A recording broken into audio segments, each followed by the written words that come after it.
E aí, terceira série, tudo bom? Gente, esse capítulo de hoje que nós vamos discutir com vocês é o capítulo 1 da frente A, né?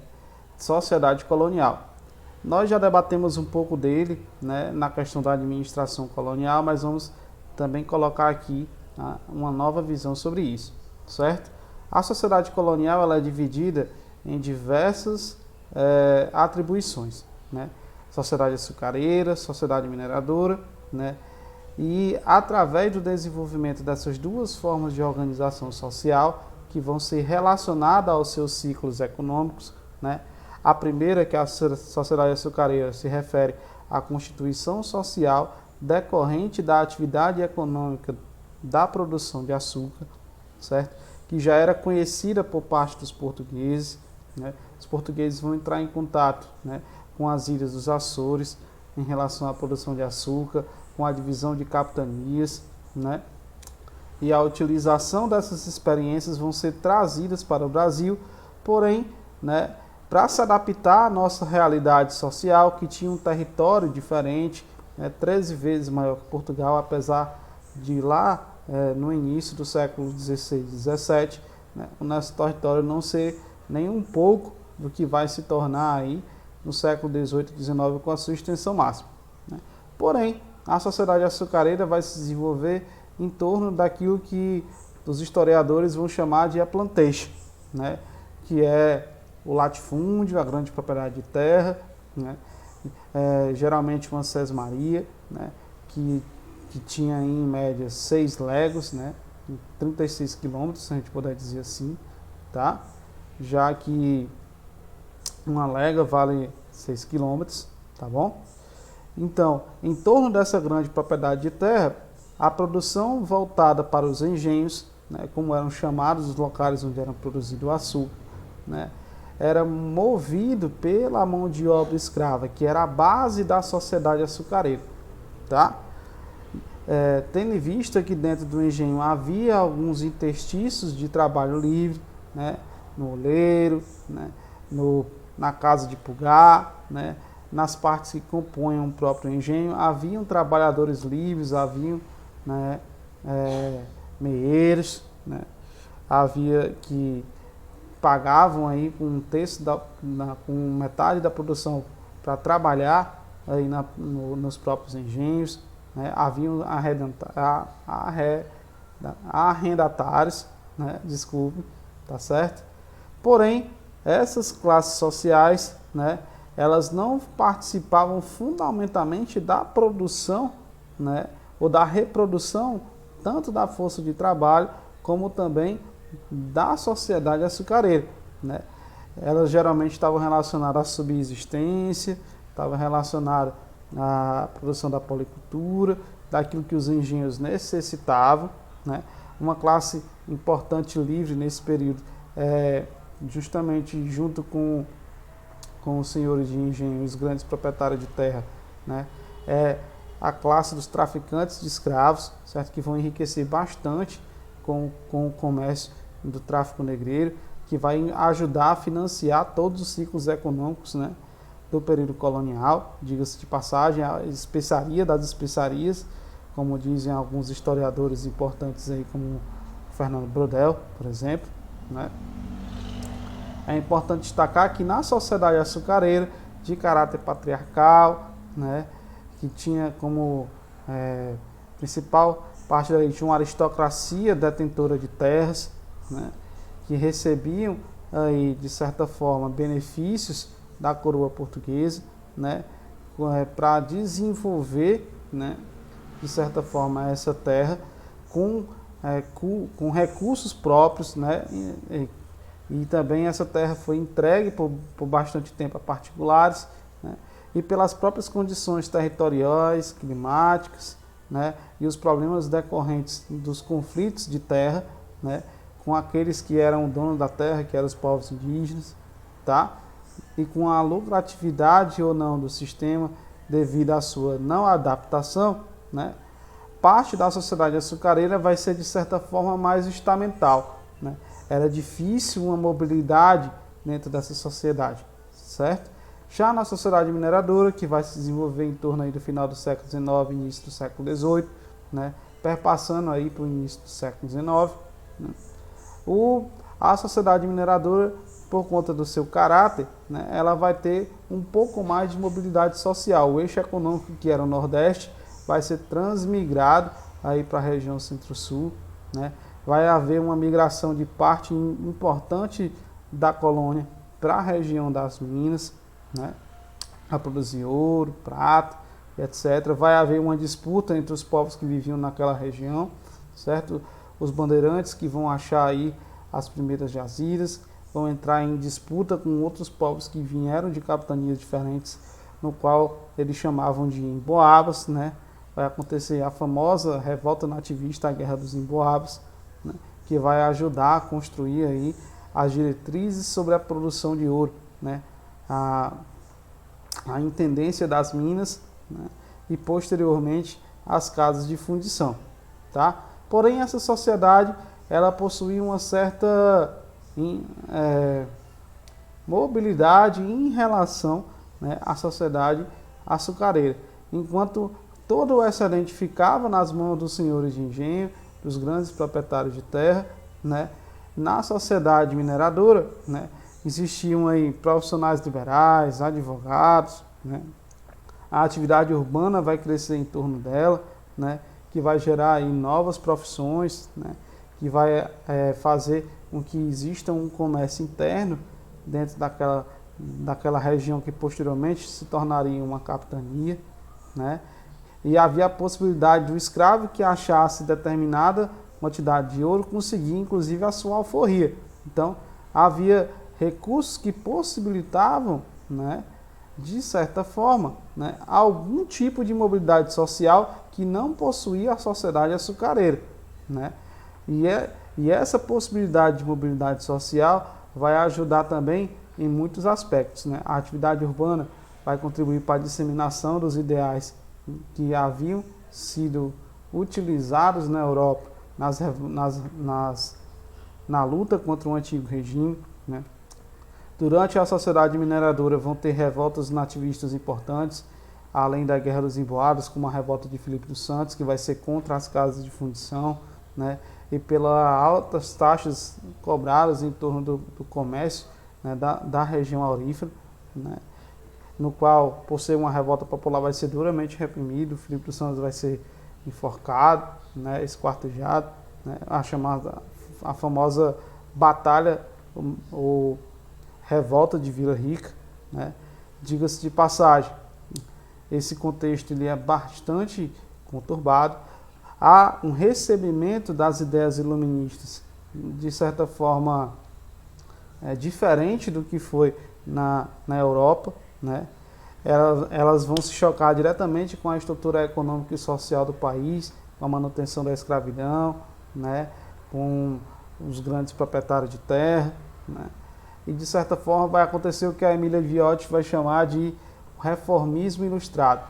O iluminismo vai ser adaptado para aquilo que parte da elite colonial queria, né?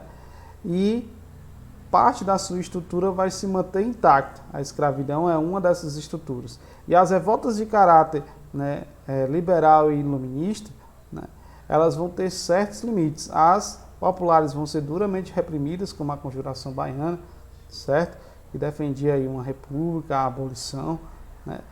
E outras vão ser, de certa forma, não passar de uma conspiração, como, por exemplo, a Inconfidência Mineira, que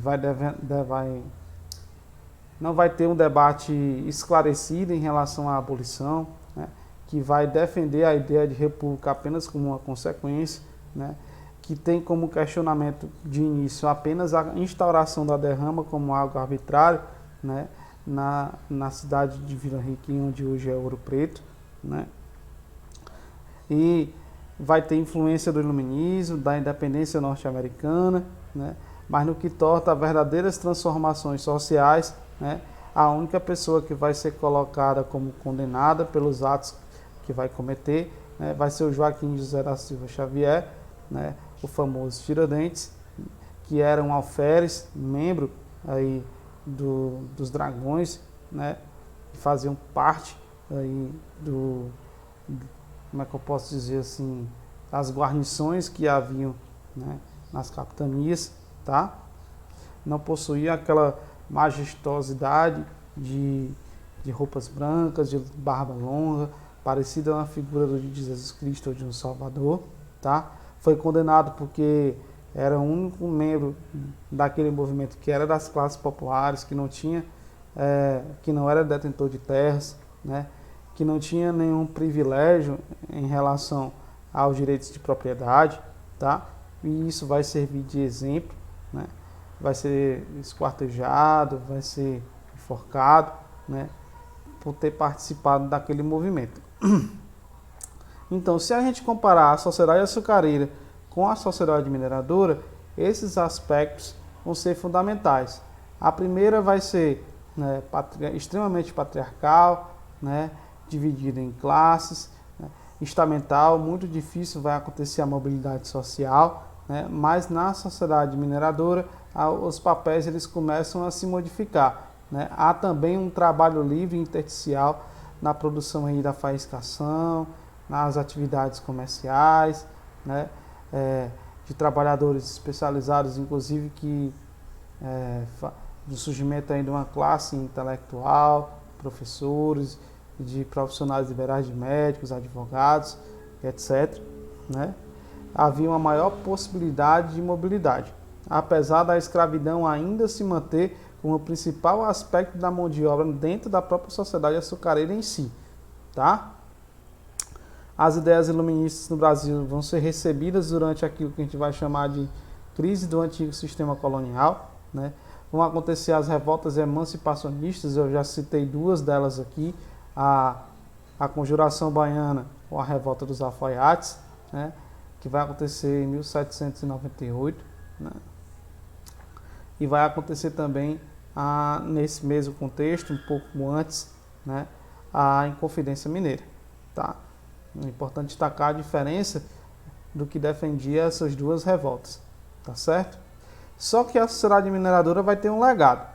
Ela vai ajudar a transformar um pouco sobre as artes, né, a arquitetura, né, das cidades históricas, né, o movimento do barroco, que vai ter uma influência em muitas áreas, como na literatura, na escultura, né, na arquitetura, no ornamento interno das igrejas, né, na importância dos seus artistas, por exemplo, como Aleijadinho, que é muito conhecido pelas suas esculturas em pedra-sabão, né? Aí em várias partes na cidade de Ouro Preto, né?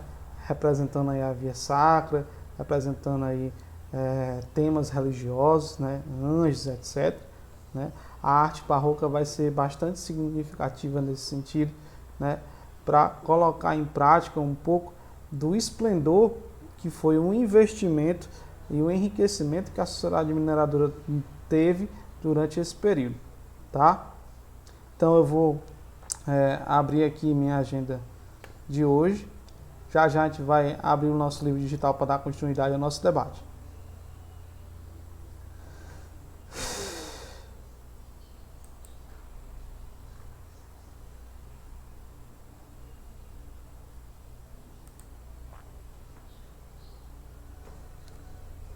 Ó,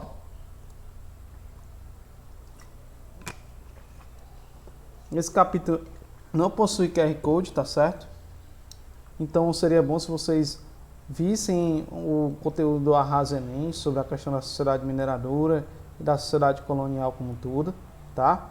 Vamos responder as questões 1, 2 e 5 do DH, da 631 e 632. Vou abrir aqui meu livro digital já no capítulo para a gente dar continuidade.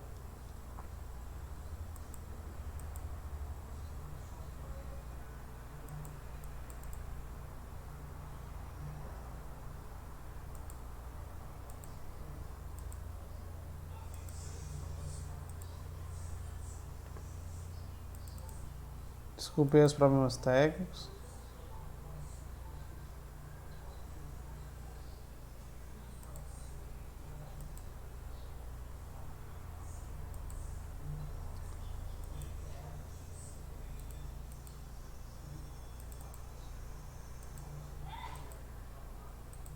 Pronto.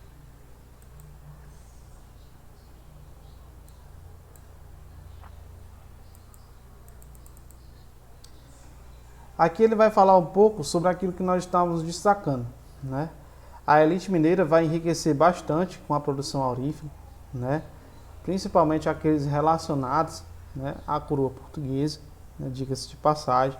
O clero também vai ter um crescimento significativo da sua importância, né, devido ao esplendor que as cidades coloniais na região das Minas vão ter, né, com a produção aurífera, com o legado que vai ter dentro da produção artística, né, a arte barroca, tá?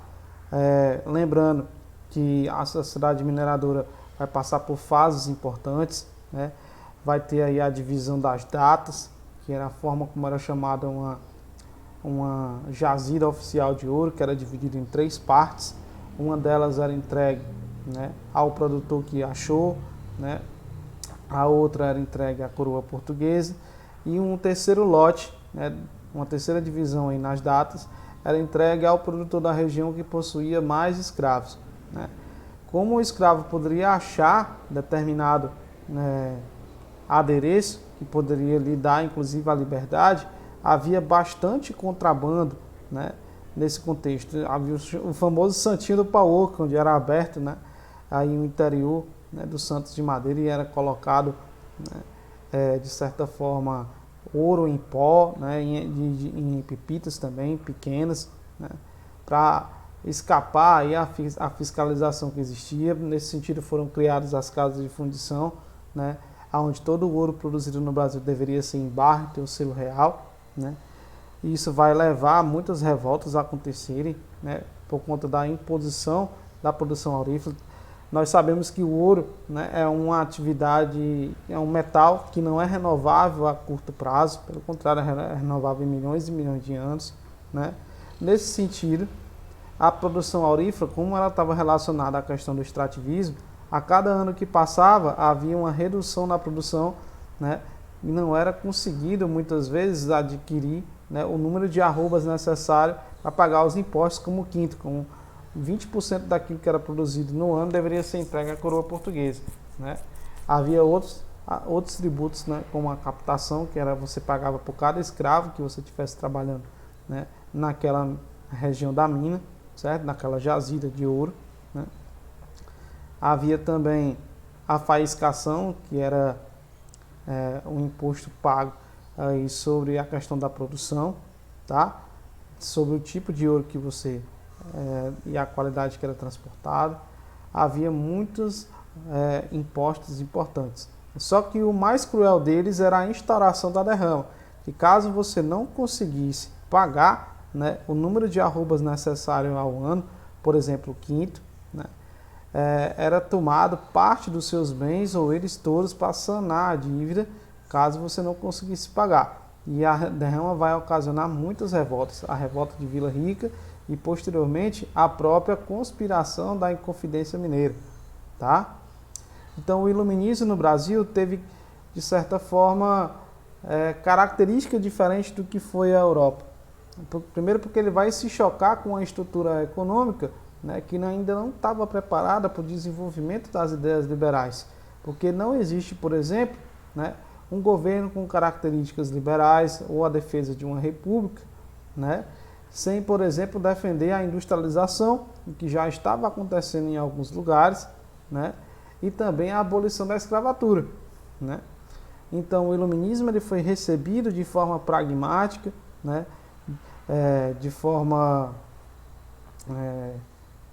conservadora, né, e não vai desenvolver de início, né, realmente movimentos que vão contestar, né, o antigo sistema colonial. O antigo sistema colonial vai entrar em crise quando a Europa vai se colocar em movimento, né, as revoluções liberais vão ganhar força, né, a independência norte-americana, né, das 13 colônias, que vai dar origem aos Estados Unidos da América, né, a Revolução Francesa, que vai questionar as estruturas do antigo regime, e tudo isso acelera aquilo que o Fernando Novaes vai chamar de a crise do antigo sistema colonial, né, aonde a influência, né, da expansão napoleônica vai trazer, né, aqui para os trópicos, né, a interiorização da metrópole, né, a elevação do Brasil ao Reino Unido de Portugal, né, através do bloqueio continental e da imposição, né, desse bloqueio a Portugal e a Espanha, que vão ser invadidas pelas tropas napoleônicas, que vão ter aí as suas autoridades questionadas, e a família real vai decidir, com a escolta da Inglaterra, migrar para o Brasil, acelerando tanto a crise do antigo sistema colonial, como dando início, de certa forma, né, de forma inevitável também, né, o nosso processo de independência, que é assunto inclusive do nosso próximo conteúdo, do nosso próximo capítulo, tá certo? Gente, esse capítulo é curto, ele vai falar apenas um pouco da sociedade colonial e principalmente da sociedade mineradora e do legado que essa trouxe para a condição artística, né, de nosso país, e também como legado histórico, né, o patrimônio histórico e arqueológico brasileiro da cidade de Ouro Preto e também das cidades coloniais da região das Minas, tá? No próximo capítulo a gente vai falar, né, da vinda da família real e do nosso processo de independência, tá certo? Então, não deixe de acompanhar a Agenda Edu, porque lá vai estar as diretrizes da semana. Espero que vocês tenham curtido aí a nossa aula de hoje, né? Desculpe qualquer coisa, né? Façam as atividades do Portal SAI para vocês não serem prejudicados com a nota de MA. Um grande abraço e até a próxima.